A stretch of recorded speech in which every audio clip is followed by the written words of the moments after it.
Formulating a strategy in the fight against ISIS. Defense officials will meet with President Trump at the Pentagon later this morning to discuss the best path forward to defeating the Islamic State and stabilizing the region. They will also look at the possibility of boosting troop levels in Afghanistan. Joining us right now is Trump 2020 Advisory Board member and former Navy SEAL Carl Higbie. Carl, good to see you. Thanks so much for joining us. Thanks for having me. Your expectations out of the Pentagon meeting today?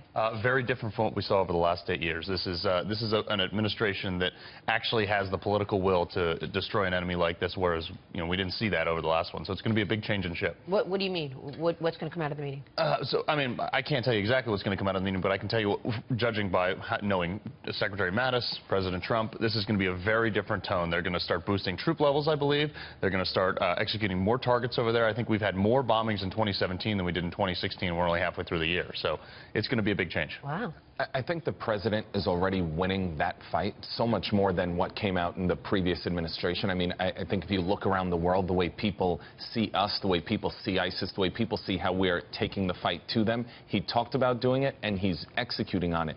And I hope we get that message after this meeting today, and kind of break down the numbers, forget about all the minor stuff. This is a huge fight, a huge enemy, and I think we're winning this fight, and I really think it's important to get that message out to the American people. I'm glad you brought up the winning aspect, because under Bush and Obama, we failed to define the desired end result here. And this is something that President Trump, when he builds a building, I've talked about it before, he knows how many floors, how many people, how long it's going to take, etc. So we need to define those goals, and I think this is something that Secretary Mattis is uniquely qualified for, as he was the architect of the Battle of Fallujah. I mean, he defined the end result, defined the strategy, and went out and executed it near flawlessly. So that was something we're going to see a big change here. Is he's actually going to define what an end result is in Iraq and Afghanistan. The Pentagon is slamming Turkey this morning for jeopardizing the safety of U.S. troops in Syria. The country's state-run news agency published what appears to be the locations of 10 American military posts in northern Syria, going as far as detailing the number of troops present in some cases. Were you surprised by this? I mean, I'm not surprised by it. I'm annoyed by it. Yeah, I'm exactly. Angered by it. But I mean, you look at Turkey's been on the different side of this ISIS issue, and the whole region as a whole. I mean, they were purchasing oil from ISIS, a while back, and some say they still are. All right, they side with against the Kurds. They side with the Kurds. They've decided all over the place here, and they have their own internal struggles that I think they need to get over first. But this is something. It's like, why? Why would you do that?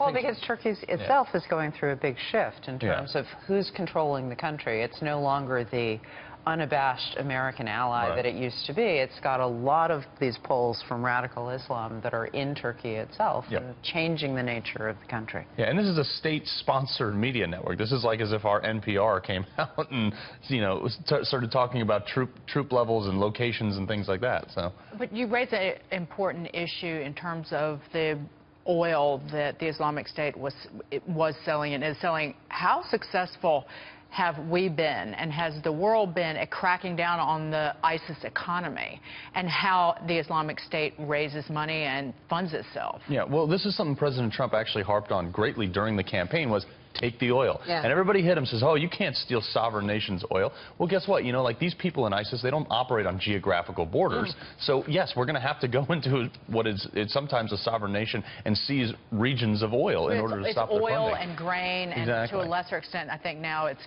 ransoms from kidnapping, human trafficking, the sale of antiquities, you name it. I mean, this is a self-sustaining economy. Yeah, and it bans geographical borders, which is the difficult part. And that's what I think another thing that's going to come out of this meeting is being able to work across the region, as Mattis is saying now, a regional strategy versus geographical countries. But the oil on the black market is the largest source of revenue for ISIS, and you wonder about this relationship with Turkey. I mean, obviously that's where Turkey's getting its oil. Right. Can we stop that? I mean, how do you stop the flow of this black oil on the market? I mean, in short, I believe that they're doing it because they're getting it at a cheaper price.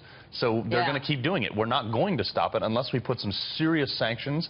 I don't know if sanctions is the deal, but with some serious ramifications to accepting or giving any aid to ISIS. I think one thing all American people should find comfort in is that this news out of Turkey today, the president is going to act. There's going to be some ramification on that. I don't know what it's going to be, but I think he's proven that we are not not going to take this lying down, that if there's something like an action like this, there's going to be a reaction from us, which I think is great. Yeah, I mean, and we saw, too, under the Obama administration, they started taking our missile defenses out of Turkey. I mean, that was the beginning of the end of our really solid relationship with Turkey, I think. You know Trump, and you know Mattis, and you were right that it was Obama's appointee, but there was a cultural difference between what the military might want to accomplish and what the administration wanted. Now there's greater synchronicity, but as you know the two men, are there any areas where you think they might still diverge strategically? Well, you know, Secretary Mattis and President Trump have some fundamental differences, you know, on political policy and things like that. But one thing that Mattis is known for is Mad Dog Mattis. I mean, being the bulldog, and he understands. Like, he is the first guy in the room to negotiate for peace, but he is also, you know, the last guy you want to cross, because he is slightly less concerned about collateral damage than the conventional politician, and which he understands. He does it reluctantly, but he understands that that is the cost of war, and he understands the dynamic. He's seen war firsthand, unlike a lot of these guys who are voting on this right now. He understands that war is hell. War is going to be very messy, and that's the only way to win. Yeah, let me ask you about the travel ban. The Supreme Court this morning clarifying its ruling on President Trump's travel ban.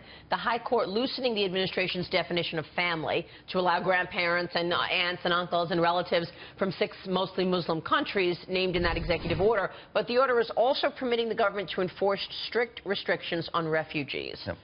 What's your takeaway? Great. You know, this is something that he campaigned on the American people. It's not like it was hey, Donald Trump is in office now, and surprise, this is what he's doing. He said this all through the campaign, and the people voted for him. I mean, and this is something that he's doing in the interest of the United States of America. It's not like he's doing it because he doesn't like people from those 6 countries. It's he wants to protect America. We don't have vetting. We don't know who they are. We don't know where they come from. Look, if you have grandparents here and things like that, there's a much lower chance that if they're not on their radar, you're not either, and you're probably, I mean, that's the thing. It's not to hurt people. It's to help the United States of America, and that's what he's trying to do. He's trying to put it first. But the bigger issue here, and something that is going less addressed now that he's won 9-0, is that we don't have these judges who are essentially unilaterally defying the president and striking down his orders, which is shocking to me, is going unaddressed. When they get overturned, it's like, oh well, we'll just go back to work the next day. Why is there no consequences to this? If your decision as a lower federal judge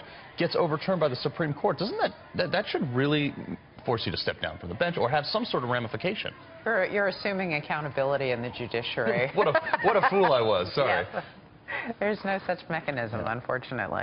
Yeah, well, you make a lot of great points. Carl, thank you so much. Thank you, Maria. Great to see you. Carl Higbie joining us there.